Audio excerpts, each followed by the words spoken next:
কি নিয়ে ব্যস্ত আছেন এখন? ব্যস্ত তো কাজ নেই, অপুদিদি কাজ নিয়ে ব্যস্ত, দুটো সিনেমা রানিং চলছে। তো সেই সাথে যেহেতু আমি অপুদিদির অ্যাসিস্ট্যান্ট, সেই ক্ষেত্রে আমিও ব্যস্ত। অপু যে মিষ্টি জান্নাত একটা কমেন্ট করেছে যে অপু বিশ্বাসকে নতুন লুকে ধরা দিলেন, অনেক সুন্দর লাগছে। কমেন্টের উপর রিয়েক্ট করছে অনেক পাবলিক।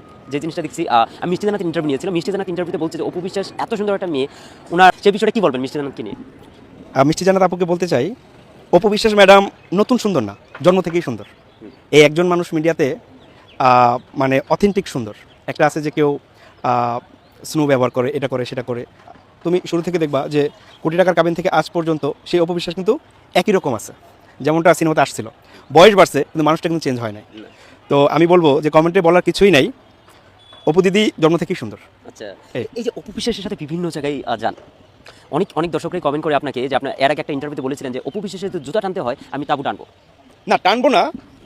প্রশ্ন করেছিল এক সাংবাদিক যে আপনি নাকি অপু বিশ্বাসের ব্যাগ টানেন। তো আমি তার প্রশ্নের জবাবে বলেছিলাম যে যেই মানুষরা বলে আমি ব্যাগ টানি তারা হয়তো এটাও জানে না আমি জুতাও টানি। তো আমি যখন অপু বিশ্বাস ম্যাডামের চাকরি করি, আমি কিন্তু ওনার আইটি সেকশন নিয়ে কাজ করি, ফেসবুক, ইউটিউব, ইনস্টাগ্রাম, টিকটক এগুলো নিয়ে কাজ করি। যখন না